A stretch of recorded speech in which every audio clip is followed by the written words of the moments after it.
And it's on it. Because every time I tread, it just makes it worse.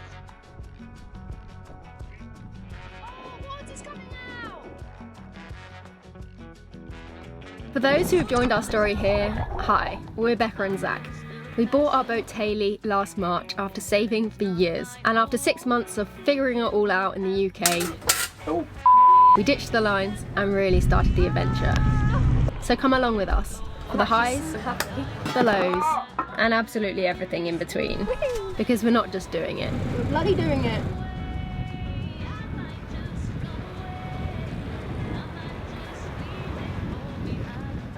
We spent last week in Tobago Quays, a phenomenal marine park just to the south of the Grenadines. Whilst it was full of amazing dives and picture perfect views, reality had once again hit in the form of running low on water. So hop on board and let's sail 5 nautical miles to Union Island. Oh!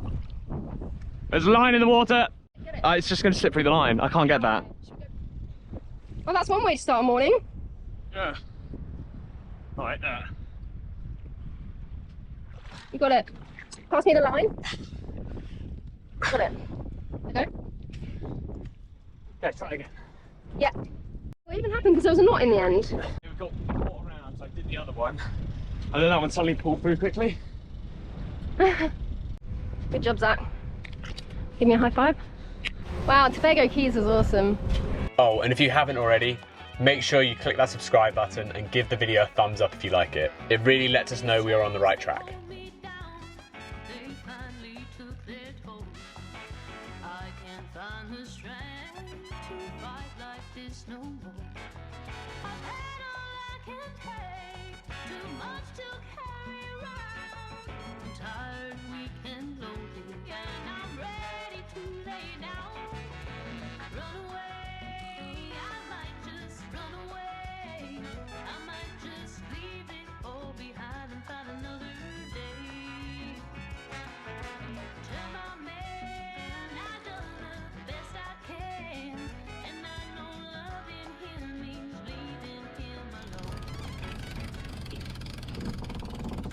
Give me some more.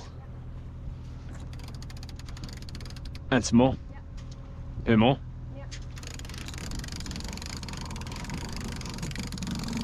That's good, hold it there.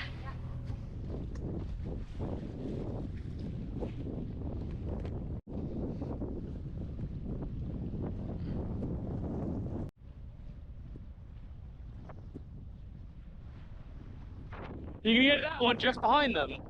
Do you think that's alright? Yeah, right.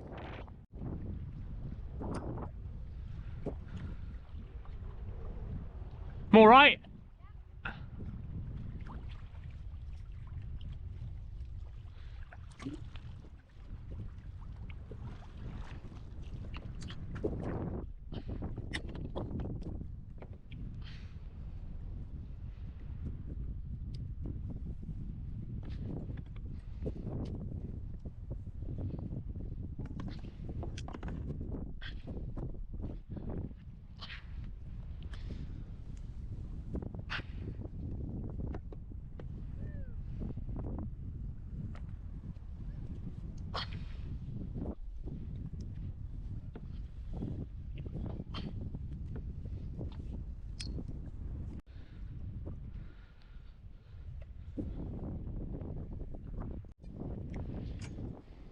Lock this one off. Oh, yeah. There you go. Edge you to hold on at the end. Okay. Get this bit on. This is the free bit.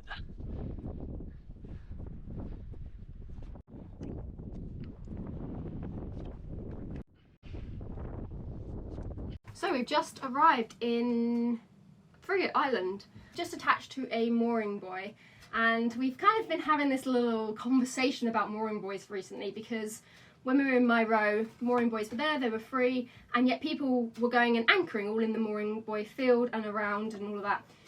The issue is it's thick seagrass, and a boat. The reason this has come up is because there's a boat that's just gone ahead of us and anchored. Yeah, so there's loads of mooring buoys here, and I can understand why people don't use mooring buoys because we understand this because our anchor chain we know is absolutely bomb-proof, and when our anchor's properly dug, and everything like that. I trust it more than most moorings we'd ever go onto. However, when you're in places like this where the whole bed is thick seagrass, putting an anchor down and chain just wrecks the bed around here. And seagrass does grow back, but if you have people for the whole season coming here and doing it, it does leave permanent damage to the seagrass here, and it's just, there's not really much point. It's a really healthy ecosystem around here, and it's really like nice and everything. Seagrass ecosystems are actually more productive and bigger carbon sinks than rainforests. They're really, really productive in shallow tropical waters like this. So yeah, and they're nicknamed turtle grass because turtles literally eat them, and that's how they sustain themselves. And I literally just saw a turtle pop up there, so it's just, yeah, that's our thoughts on it. Yeah, I can understand why they do it, but they are all free. It's just kind of... And we dive on the moorings too, so we know that they're trustworthy and stuff. And often they're really, like the ones we've been to, at least, they're woman. Mads is literally talking to them now. Is he telling them off, giving them a spanking on the wrist? That's funny. And he's probably just telling them they're all free. Bloody Brits. Without wanting to get too passionate, for us to have arrived in a place which so many species of bird, reptile and fish call home. Whoa! Swedes! Squids! Oh, swedes! Squids! We just want to make sure we only add to the area and not take from it.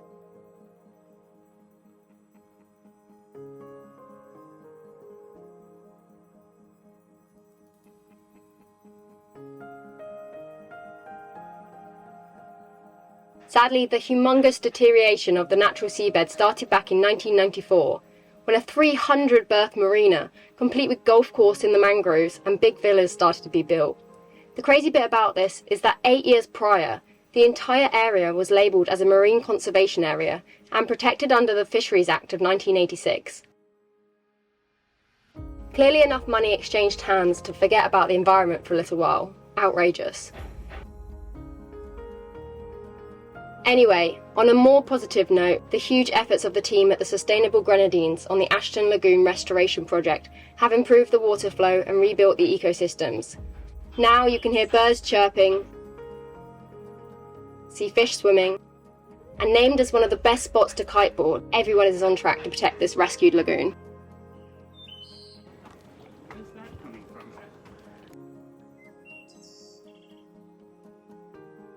Access to Clifton, which is the main town on Union Island, was via this very safe bridge.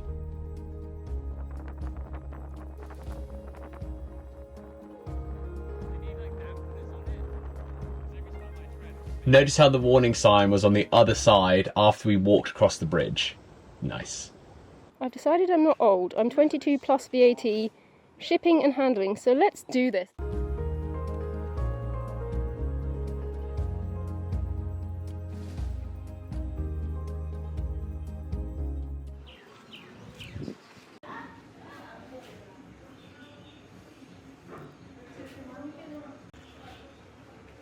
And they've got co-op.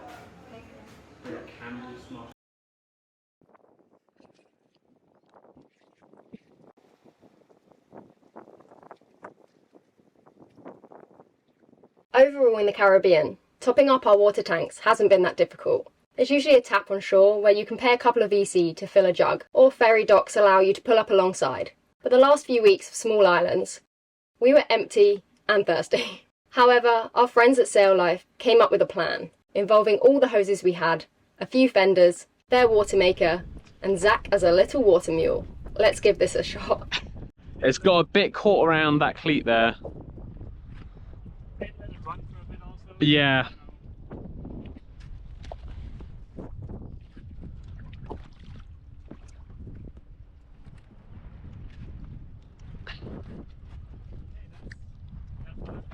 All right.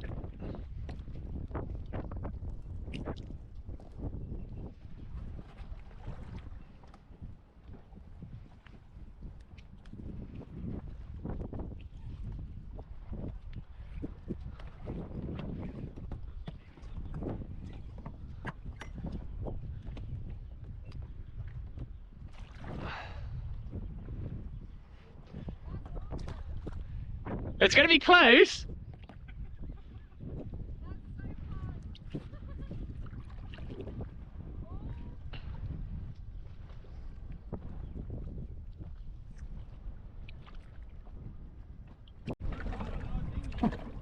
Oh, it's caught on the dinghy. Ah. Becca, if I can give you this. Yeah. Hold it. Wait, I don't want to hold it by the end. Yeah, you got it? Yeah. Yeah? Oh, we got quite a bit more wiggle room in here, haven't we? Yeah, alright.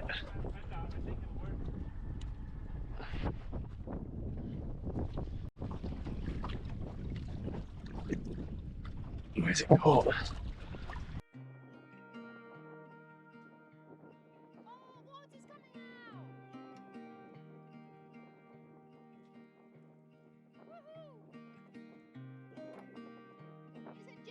Trickle.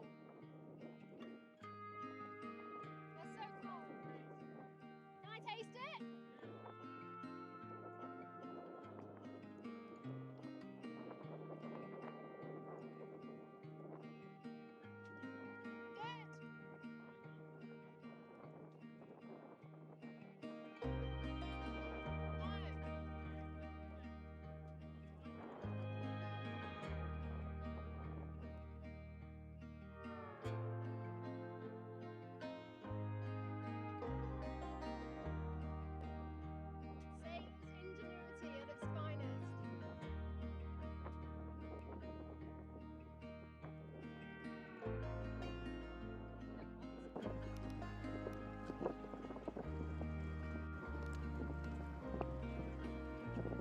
How's that for creative thinking?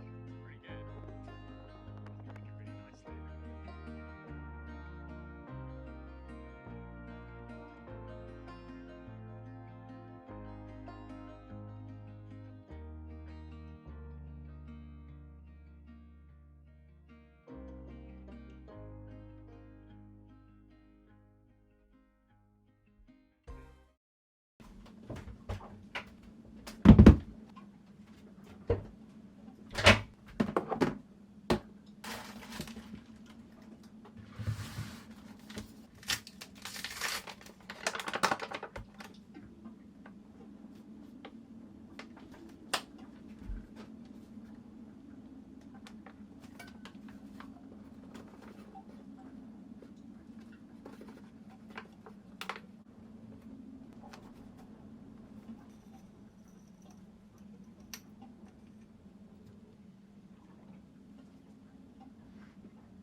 It tastes like bread.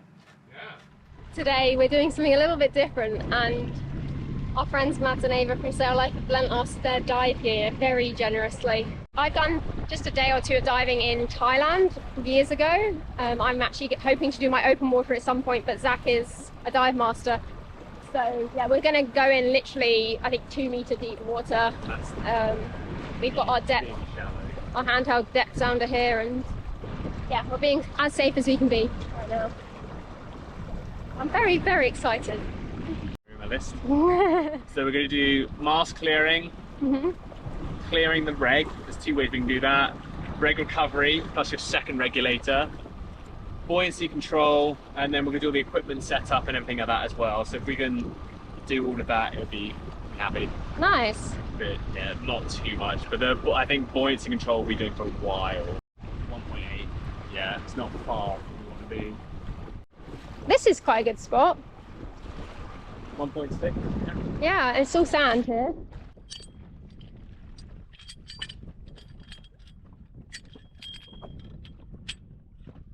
Yeah? Yeah, go on.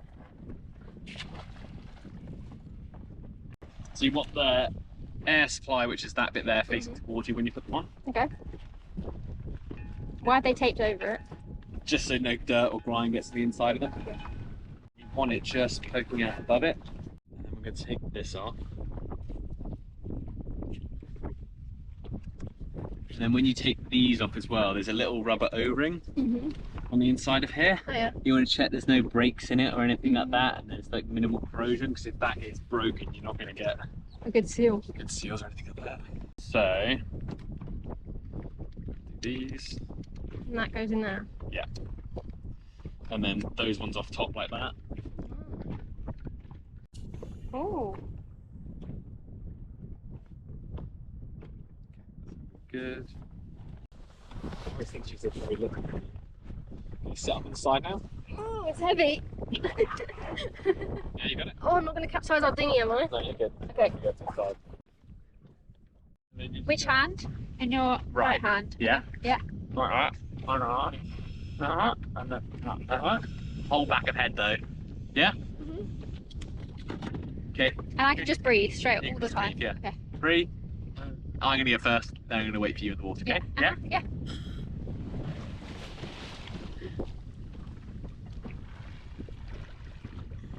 Yeah.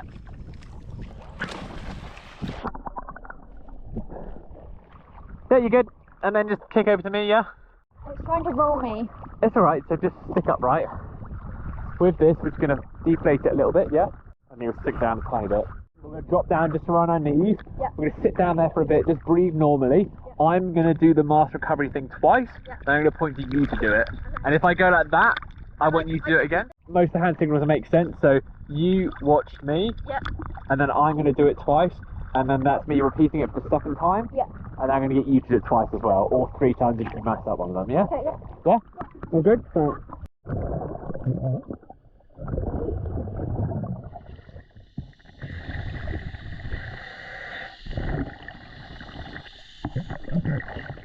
After around an hour in the shallows, it was time to go a little deeper and see Frigate from a different point of view. Right near where we tied the dinghy, there was actually a coral farm. We spent the next little while appreciating all the efforts to protect and preserve this vital Caribbean ecosystem.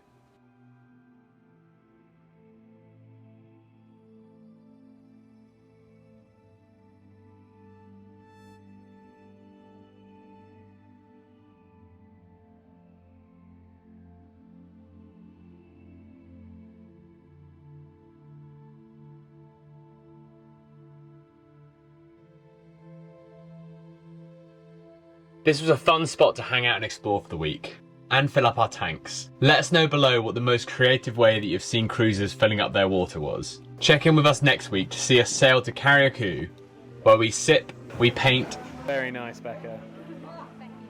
And we discover both epic boats that have been loved and lost. Till then.